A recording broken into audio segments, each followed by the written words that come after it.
But I don't think Houston has a really bad matchup. Like, what kind of team hurts Houston? No kind of team. I mean, I can't think of one.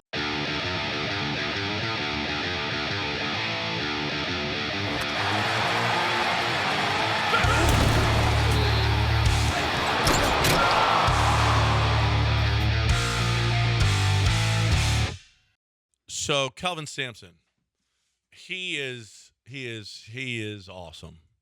He is our best coach. He's the best coach that we have in this He might city. be our best friend.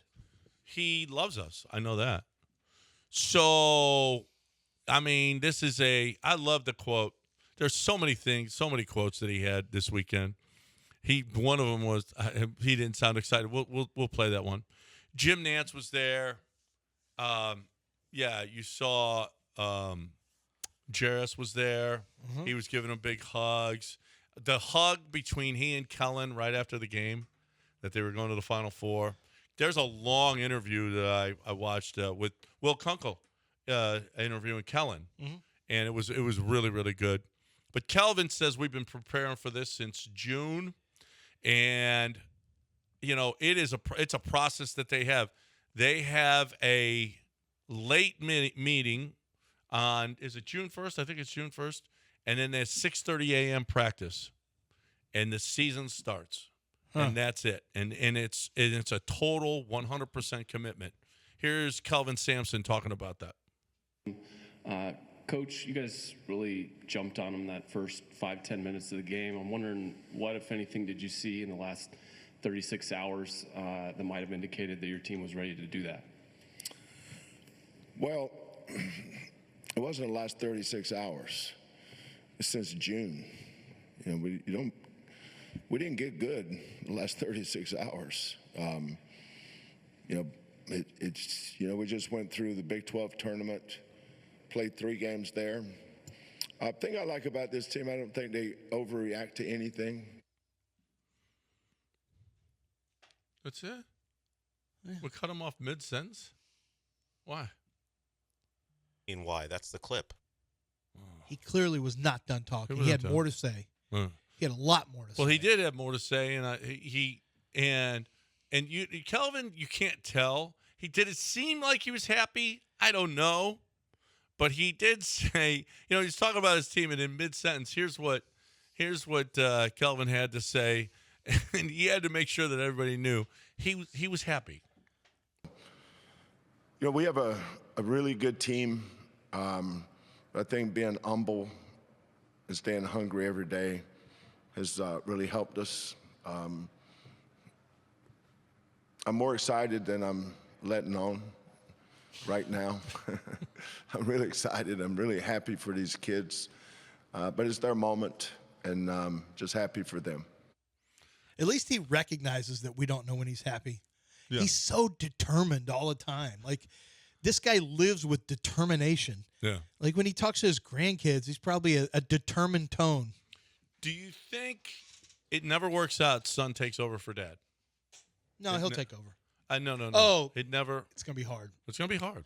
I was thinking about that because, I was thinking, I was watching. It's funny you asked that because I'm watching his son, Kellen, walk down the tunnel. They're showing the players walking, and they're talking about, this is the walk, man. I love this walk. Who was that who was saying this? There was somebody on the show, on the broadcast yesterday, and they showed Houston making the long walk from the tunnel to the court, and they said, look at them. No one's talking. They're just sitting there with the focus. I love this walk. Kenny, did you like this walk? And I'm watching Kellen walk with those guys, and all I could think of was, can he command the same respect from players? Mm-hmm. It's nothing against him. It's anybody that comes after. It's like coming after Bobby Knight or Mike Krzyzewski or any of these guys who are there forever and who are taskmasters. Well, John Thompson. And his son didn't work. It usually DePaul, Ray Meyer, and Joey Meyer took over. It didn't work. It rarely works because number one, you're chasing a ghost. You're not going to be able to. You'll never live up. And Guy V. Lewis's son is a dentist, so he could have never taken over. No, probably not. And done what Guy V. Lewis did. Bobby Knight's son did okay. Pat Knight. Yeah. Well, he was okay. I think it will be. Yeah, and then they had to call Kelvin. I think it's going to be really hard. I mean, I want it to, but can he get the same buy-in? There's only one Kelvin Sampson. There's only one Kelvin Sampson. One Kelvin Sampson. There's some kind of soccer cheer. I don't know what it is where you always say there's only one somebody. Right. I don't know. It's unlikely. History says no. It is, but he was saying a lot of good stuff. He had a long-form interview with Will Kunkel and asked him, hey, what does this mean? And he's like, I could have taken other jobs. I could be a head coach at a smaller place right now or some other place right now. But having this experience right now, it's worth it. And waiting these 3 or 4 or 5 years, whatever it's going to be, that I'm waiting to take over. But the university has made a commitment to me, and I love this. I know I'm not, my dad's program, but I love being part of this. And boy, you want to talk? I mean, his wife and his sister, they all are in the program, and you want to talk about a family affair. Kelvin has created that. I don't know whether it's a sustainable and whether or not it's going to happen. Continue to happen. Hopefully, it does for Kellen. But it ain't easy to follow your dad, that's for sure. Especially that dad, especially the. But you know what? you learn how to do it, and I'm sure he's learned everything he knows. He's learned from his dad, and how to run a program, and hopefully, maybe he can carry that over. I don't know. All I do know is that they're 5-point underdogs now on my bookie, and it ain't gonna be easy playing this Duke team, but. I don't think you're taking into account. I know you got to guard Knipple and you got to guard Flag, but Tennessee had a lot of scores too, and so is everybody. BYU came in here and was one of the leading scorers in the nation, and they held them to 36 points. Yeah. It was a terrible matchup for BYU. Terrible. That's a terrible matchup for them. They even said it themselves, and they tried to talk themselves into acting like the second time around it would be better. It's a bad matchup for them. Yeah. BYU's a bad matchup. They didn't like it with Alabama either. Those are two polar opposites. There's just certain matchups, but I don't think Houston has a really bad matchup. Like, what kind of team hurts Houston? No kind of team. I mean, I can't think of one. Well, Texas Tech plays the same kind of defense they do. Yeah, but so does Tennessee. And Texas Tech beat them here. That's true. Yeah. But so does Tennessee. Yeah. Yeah. No, Tennessee's a really good defensive but team. Tennessee wasn't hurt so much with defense. It was because they settled for threes. They got 69 points. Yeah, but they were also in a big chase the second half of the game too. Well, the chase actually hurt the Cougs. The chase is listen, I don't know why teams don't put pressure on the Cougs all the time. Yeah. Because they don't play it nearly as well. You know who would give Houston trouble? Of course, they do. They did hurt them with open John threes. Thompson teams and Nolan Richardson teams. Yeah. That would hurt Houston, giving them full court presses. You're right. You never see full court press anymore, and they are not a primary ball handler. They don't have a Jamal Shed. They don't have a primary ball handler, and it shows up. Yeah.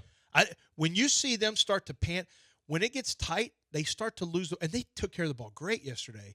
But Cryer's hands, the last couple games when it's gotten a little tight, he hasn't performed as well. They tend to pick the ball up quickly across half court.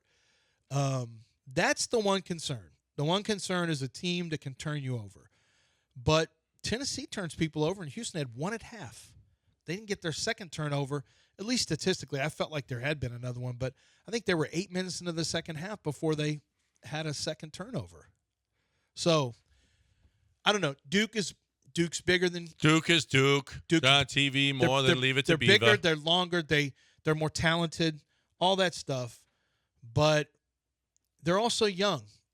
And you got a team of older players with Houston. That's a young team. They haven't. And how much physicality did they see in their conference? No, they didn't. But and you got Bama. Bama just runs around, floats around, shoots a bunch of threes. Yeah.